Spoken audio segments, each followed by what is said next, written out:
izinkan saya untuk menjelaskan terkait dengan KMS BKNpedia yang saya beri judul Transforming Library into Knowledge Management. Jadi judulnya agak ke barat-baratan, tapi sebenarnya konsepnya adalah sebenarnya konsep yang saya yakin ini sudah suatu hal yang biasa kita eh, terima atau rasakan manfaatnya. Oke, baik.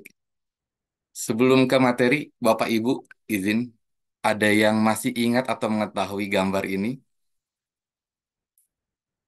Gambarnya kurang besar ya. Oke. Ini Terbacanya kumpulan adalah, peraturan ya, Bapak? iya betul. Kalau dilihat dari judul bukunya, kelihatan Himpunan Peraturan Kepegawaian. Tapi mungkin nggak semua orang mengetahui hal ini. Ya Bu Ima ya? Apa Bu Ima pernah melihat hal ini? Nah ini Belum, Bapak. belum, oke. Ya, ini satu karya yang bisa dibilang jauh-jauh sebelum zamannya saya masuk tuh sudah ada. Ada 7 buku berisi kumpulan Himpunan Peraturan Kepegawaian yang ketika saya pun masuk di tahun 2008, orang-orang juga sudah nggak baca ini. Gitu. Saking lamanya. Tapi yang menarik adalah ini salah satu koleksi asli BKN yang em, memang dimanfaatkan dulu ya, dimanfaatkan sebagai literatur untuk mencari regulasi seperti itu. Nah, pertanyaannya, lalu bagaimana sekarang kita mencari regulasi? Apakah nyari dari buku merah? Tidak. Karena ini akan butuh waktu lama. Belum juga nanti bisa jadi teman-teman yang kemudian mengakses buku ini tiba-tiba jadi batuk karena debunya misalnya. Atau kemudian harus mengaksesnya misalnya dari perpustakaan BKN dulu. Seperti itu. Itu adalah kendala-kendala ketika Bapak Ibu semua mungkin mengakses koleksi buku dalam bentuk yang lama. Dan kalau Bapak Ibu lihat, mungkin perpustakaan fisik kita hanya berlangsung di BKN, itu berlangsung sampai 2014 di BKN Pusat, sebelum pada akhirnya perpustakaan itu pindah ke Pusbang PKSN yang fisiknya. Nah, semenjak saat itu ada 2 perpustakaan. Itu perpustakaan yang digital yang ada di Humas dan juga perpustakaan fisik yang ada di Pusiklat atau Pusbang PKSN. Oke. Em, nah, ini perlu saya sampaikan di awal. Kenapa? Karena selama ini image perpustakaan itu melekat hanya di koleksi perpustakaan saja. Jadi melekat pada buku-buku fisik yang lama, yang jadul, eh, sehingga mungkin membuat para pengunjungnya enggan untuk membaca. Padahal kenyataannya, perpustakaan itu fungsinya bisa lebih dari itu. Perpustakaan itu bisa fungsinya lebih dari sekedar gudang buku ataupun toko buku seperti toko buku Gramedia misalnya. Jadi perpustakaan adalah sebuah komunitas atau hub komunitas, penghubung komunitas untuk berlayar dan juga berbagi pengetahuan. Nah, terlebih lagi dengan adanya KMS BKNpedia, kami berharap bahwa perpustakaan bisa menjadi repositori di BKN, yaitu repositori institusi. Tujuannya apa? Kami berharap bahwa repositori institusi ini bisa memberikan pembelajaran sepanjang hayat buat Bapak Ibu semua, baik dari BKN maupun dari luar BKN. Kemudian kita juga berharap bahwa dengan adanya KMS BKNpedia ini bisa memantik kreativitas dari Bapak Ibu, baik itu dalam hal penulisan karya tulis ilmiah ataupun terkait dengan kajian-kajian. Yang pada ujungnya adalah meningkatkan aksesibilitas informasi bagi para pengguna KMS BKNpedia. Oke, ini sebagai informasi aja, ini bukan perpustakaan BKN. Saya ambil sedikit gambarnya dari internet, tapi harapannya nanti kita akan seperti ini. Oke, jadi apa sih yang dimaksud dengan knowledge management dan KMS? Jika merujuk pada Permen PAN 14 tahun 2011, Kak, knowledge management didefinisikan sebagai upaya terstruktur dan sistematis untuk mengembangkan dan menggunakan pengetahuan yang dimiliki untuk membantu proses pengambilan keputusan bagi peningkatan kinerja organisasi.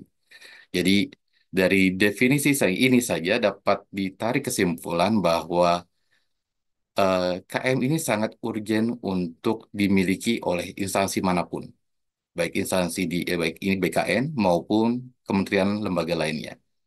Dan inilah yang kemudian membuat teman-teman di Pusbang kemudian mengeksplor KM-KM yang ada di KL-KL yang lain.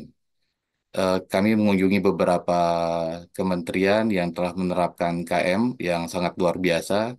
Saya ambil contoh saja seperti Kemendikbud maupun BPK yang mungkin kita kenal dengan JDIH-nya, di mana saya yakin untuk referensi regulasi teman-teman biasanya menggunakan JDIH BPK gitu. Atau terkait dengan literasi pencarian pengetahuan yang terkait dengan pendidikan, saya yakin teman-teman atau Bapak Ibu semua mengakses dari repositori atau KM dari Kemendikbud. Nah, lalu ketika KM-nya sudah dijelaskan, oke, apa saja aktivitas yang eh, ada di dalam KM ini?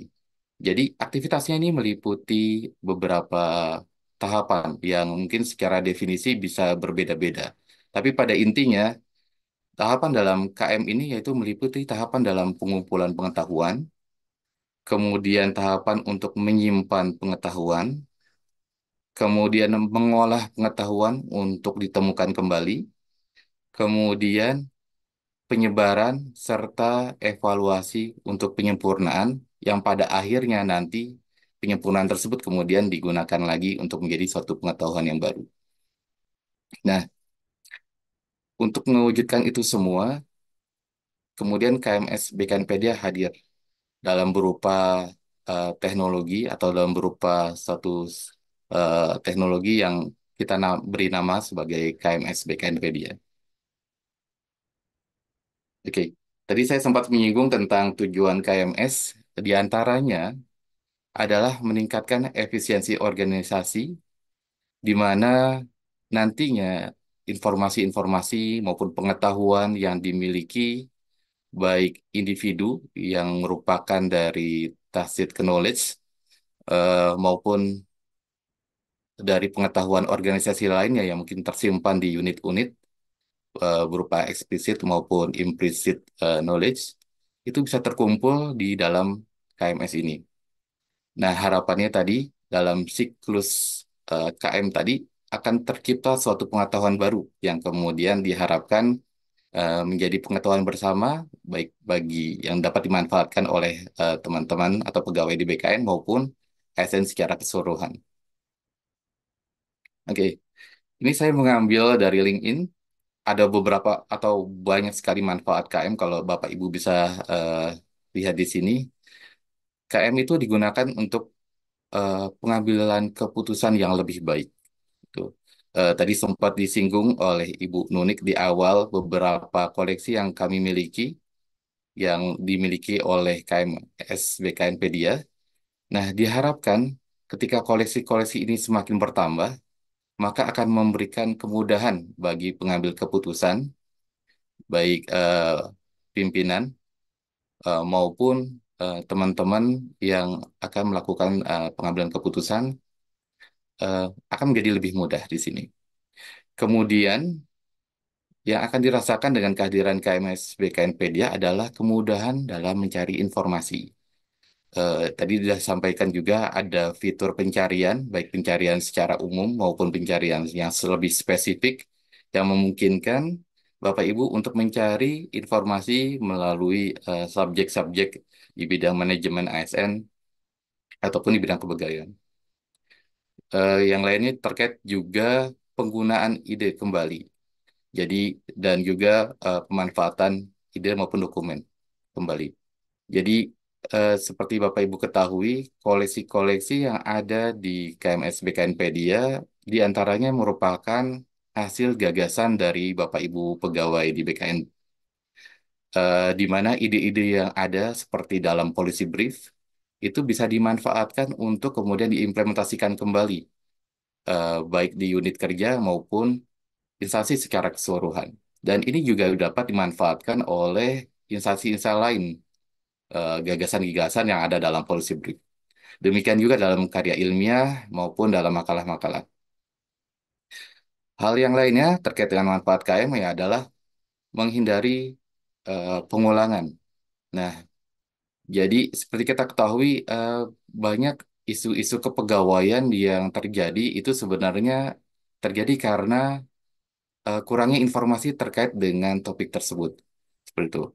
Dan kita memiliki ada beberapa koleksi terkait studi kasus maupun telaahan dan juga mungkin laporan di mana nanti eh, kita dapat mempelajari hal-hal atau topik-topik yang terkait dengan topik tersebut untuk menghindari kesalahan-kesalahan yang sama. Ini juga seperti dijelaskan, stop repeating mistakes, kemudian mengeksploitasi existing experience, jadi eh, pengalaman-pengalaman yang baru, ini kemudian juga bisa eh, diperoleh dari hasil-hasil kajian dari policy brief maupun eh, makalah yang ada. Dan saya rasa ini masih banyak lagi manfaat-manfaat KM yang saya yakin ini akan lebih enak jika Bapak Ibu dapat mengaksesnya langsung. Nanti saya informasikan link yang ataupun Bapak Ibu bisa langsung mengakses di KMS BKNpedia. Oke. Nah, terkait dengan KMS ini ada semacam framework yang digunakan yaitu ada tiga unsur utama dalam KMS yaitu people, kemudian proses, dan teknologi. Saya akan coba jelaskan ini satu persatu terkait dengan people. Jadi KMS ini tidak akan lepas dari orang, baik itu orang yang digunakan sebagai pengelola KM maupun orang yang kemudian memberikan pengetahuannya melalui KM ini. Jadi people yang dimaksud adalah semua orang yang terlibat dalam KM, baik itu pegawai maupun ASN secara keseluruhan yang mau berkontribusi untuk mengisi atau menyerahkan karyanya ke dalam KM ini. Jadi pengetahuan dalam berupa tasit maupun eksplisit yang telah diberikan, yang dalam periode pertama telah kita himpun dari unit-unit kerja dan juga dari karya-karya tulis. Kemudian people yang kedua ya terkait dengan tim KMS, di mana nanti tim KMS itu terdiri dari administrator, dari tim KM sendiri, kemudian ada tim kurator, yaitu adalah perwakilan dari unit-unit kerja di BKNpedia, di unit-unit kerja di BKN maupun di kantor regional, serta tim sistem informasi yang eh, di sesi setelah ini akan memaparkan tentang penggunaan yang dibawakan oleh Bapak Ade dan Bapak Fadil. Oke. Tahapan yang kedua, bagian yang kedua adalah proses. Di sini Bapak Ibu bisa melihat bahwa ada daur atau daur manajemen pengetahuan dalam aktivitas KM itu, di mana pengetahuan yang dikumpulkan yang telah kami lakukan dalam proses ini itu adalah mengumpulkan pengetahuan-pengetahuan baik pengetahuan personal maupun unit dalam satu wadah yang kemudian kami kurasi. Kami kurasi masih menggunakan pendekatan yang sederhana. Kami akan melakukan seleksi terkait dengan kemanfaatan dan juga menghindari hal-hal yang mungkin melanggar privasi. Kemudian kami organisir, baik itu dengan pemberian kata kunci yang nantinya diharapkan akan memudahkan temu kembali ketika Bapak Ibu mengaksesnya. Setelah di organisasi, kemudian tahapan selanjutnya adalah men-share, membagikan pengetahuan yang sudah kami himpun ini dalam bentuk eh, data di kita di KMS PKNpedia. Yang kami harapkan nanti Bapak Ibu bisa memanfaatkan dengan optimal, kemudian melakukan evaluasi dan dapat menghasilkan satu karya lagi yang kemudian nanti daurnya akan kita manfaatkan, kita akan kurasi dan seterusnya.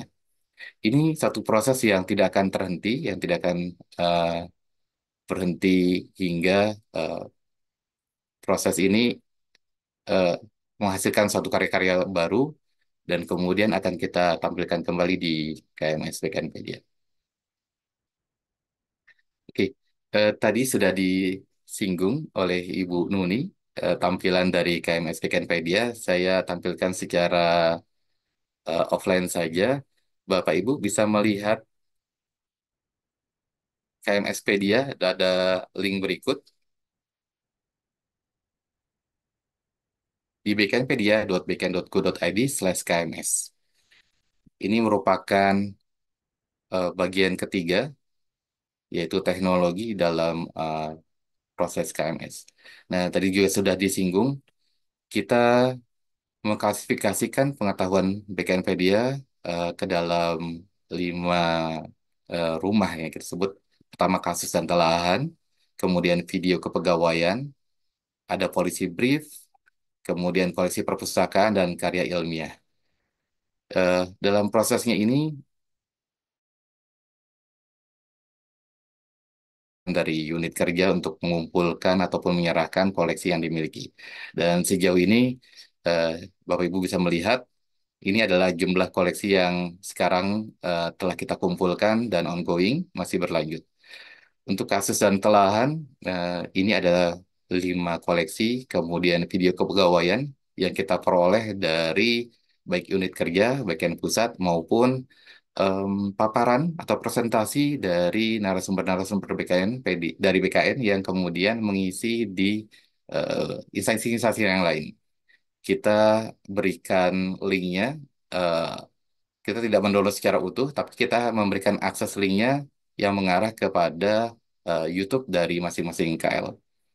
Kemudian ada policy brief yang kita buatkan khusus karena ini akan tetap berlanjut mudah-mudahan berupa eh, tulisan yang digagas oleh pegawai-pegawai di BKN.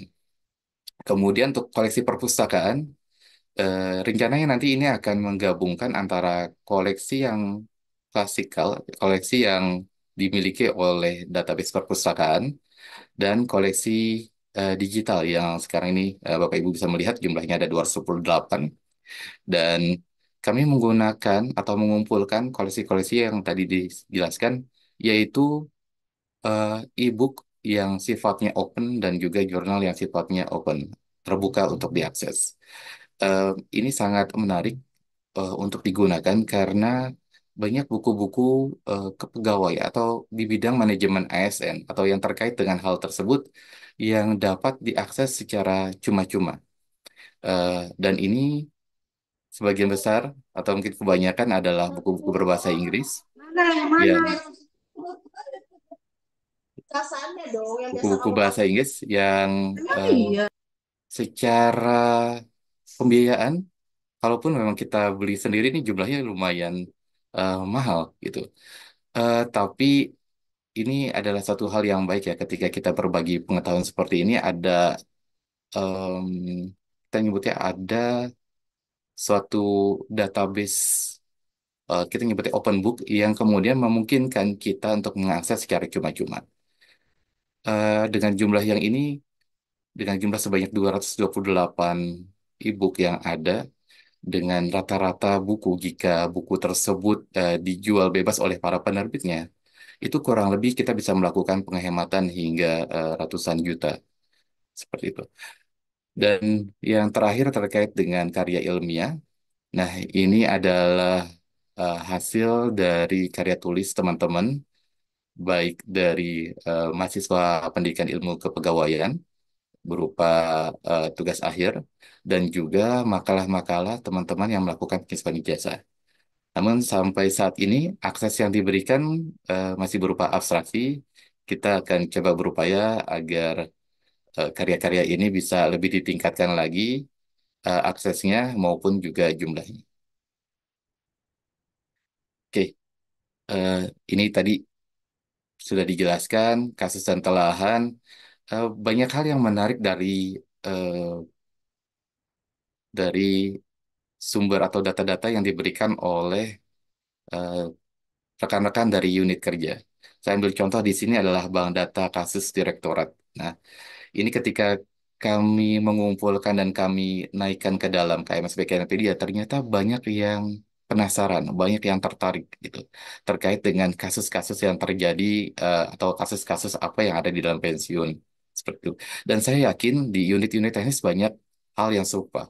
Nah, bagaimana seandainya bank data atau bank kasus ini kemudian dibukukan, kemudian dapat dimanfaatkan oleh rekan-rekan yang lain ataupun dari KL-KL yang lain. Ini pasti akan lebih banyak manfaatnya.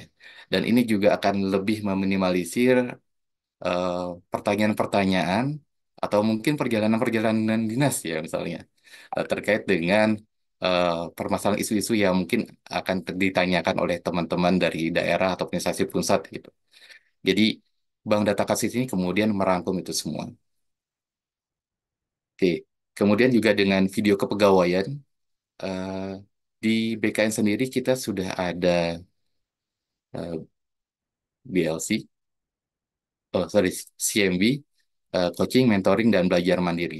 Nah, kami harapkan video-video yang terkumpul di sini yang sudah kita himpun dapat dimanfaatkan oleh rekan-rekan untuk mempelajari diri sendiri, menambah pengetahuan terkait dengan topik-topik yang terkait ataupun yang ingin dikembangkan. Saat ini sudah ada kurang lebih 30 tadi eh, video yang diperoleh dari eh, baik dari internal BKN maupun dari instansi lain. Ini juga polisi brief yang rutin kita terbitkan. Kemudian harapannya polisi brief ini menjadi pemantik untuk menggagas ide-ide baru dan juga dalam pengambilan kebijakan di instansi. Ini sudah koleksi perpustakaan yang mayoritas adalah koleksi berbahasa Inggris. Namun saya yakin banyak hal yang menarik yang bisa diambil ataupun digali informasinya dari koleksi-koleksi yang dimiliki di sini. Oke. Karya ilmiah, eh, kita tadi sudah dijelaskan ada dua komponen saat ini, yaitu dari penulisan karya ilmiah dari mahasiswa dan juga dari koleksi eh, PI. Dan kami harapkan ke depan kita akan menambah lagi koleksi-koleksi yang lain, seperti koleksi-koleksi aktualisasi dari teman-teman yang mengikuti diklat kepemimpinan, dan juga koleksi-koleksi aktualisasi bagi teman-teman yang di Latsar. Oke. Dan sebelum selesai, saya akhiri. Oke. Eh, kami mengharapkan rekan-rekan baik di BKN pusat maupun rekan-rekan di kantor regional, mari kita dukung KMS BKNpedia dengan nanti adanya para kurator yang dari perwakilan-perwakilan untuk kemudian menyerahkan ataupun mengumpulkan agar kemudian karya-karya ini dapat kita pakai, kita gunakan, dan mudah-mudahan dapat memberikan manfaat dan juga amal untuk kita semua. Saya rasa itu yang dapat saya sampaikan saat ini, dan saya mengharapkan masukan dan juga dukungan dari Bapak Ibu semua terkait dari program KMS BKNPD. Demikian dari saya, terima kasih. Assalamualaikum warahmatullahi wabarakatuh. Terima kasih Bapak.